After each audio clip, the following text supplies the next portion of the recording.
on to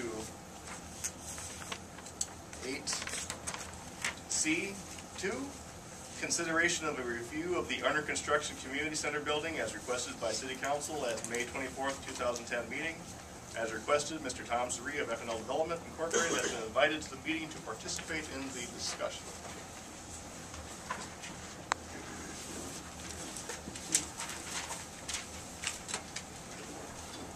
Mr. Mayor, Council, my name is Tom Suri. Thank you.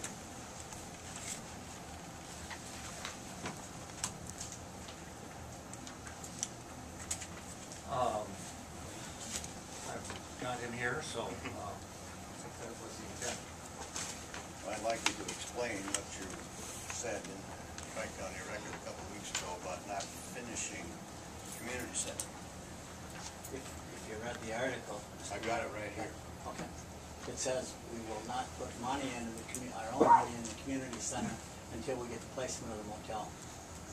But the two agreements are not tied together. Really? Really? Well, I think that what we need to do is look at the agreements and look at the financing of the motel with the development agreement for the motel.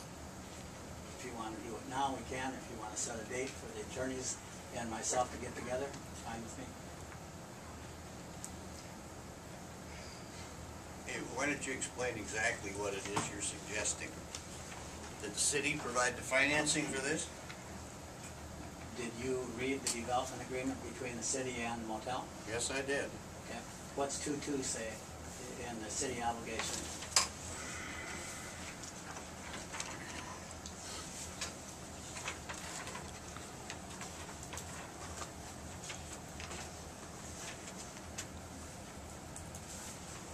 The city shall, at the request of the owner-developer, provide a statement of funds available for the project and through the funding source.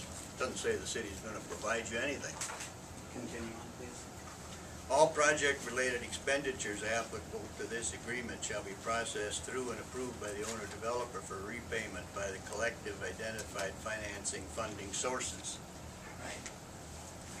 That says that the obligation of the city for the financing, not the payment of the repayment of the motel, but the work of getting the motel financed is the obligation of the city.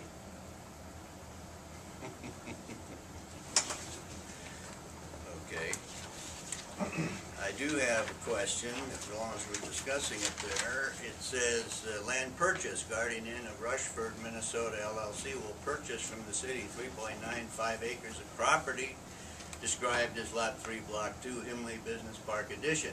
Purchase price will be $31,000 per acre for a total amount of $122,450 payable immediately. Have you paid that? No, Why not? because we don't have the motel financed yet. Doesn't say anything in there about the motel being financed. It said you're buying the land, Mr. Mayor, and the payment is this immediately. adversary or because of the fact All right, that Ted? we've got a discussion. We can discuss. Okay. But the way I read the contract too is like, Okay. is to pay right away. We're assuming you're buying the land. Right. I honestly can say that the city attorney has done the development agreement.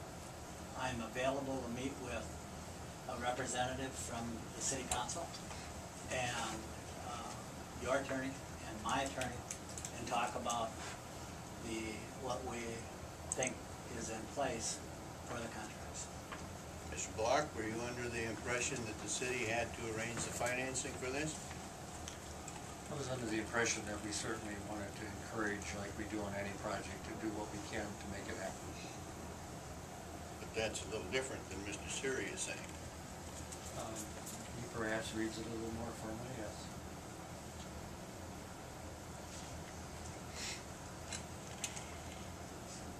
I think we've always tried to, I mean, whether it's this project or other projects, if we're involved with a developer, we do what we can to try to make it work.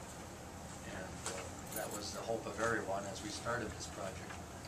And it would have been certainly a lot easier had you received financing immediately for the motel, and that was in place. Now I understand I've tried to monitor working as best as I can without sticking my nose where it doesn't necessarily belong in his affairs. But I do believe he's making substantial progress on that financing. And if that comes to fruition, I think a lot of the concerns that you and I may have will certainly begin to clear up. By when? Short. If I may, and I did, like you, receive a letter from Mr. Springer on the issue of a payment performance bond that I received at 3 o'clock today. I also need time to talk to my bond attorney and my individual attorney about his assumptions on the payment performance bond. If everybody is in agreement that I have to have a payment performance bond for the community center, I will. There are lots of questions that I have that I'm not legal counsel, so I can't, I would rather defer that to a meeting also.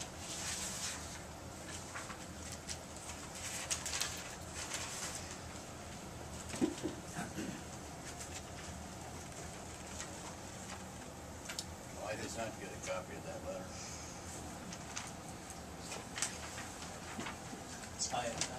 It was email or faxed in. It was a question that you had to Yeah, before. state law says you gotta have performance bond. If you're the legal counsel, then I'll have my legal counsel talk to you, and I haven't talked to the auditors as well, because they're the ones that brought it up. If, in fact, it's an obligation of me to provide a payment performance bond, I will, if everybody's in agreement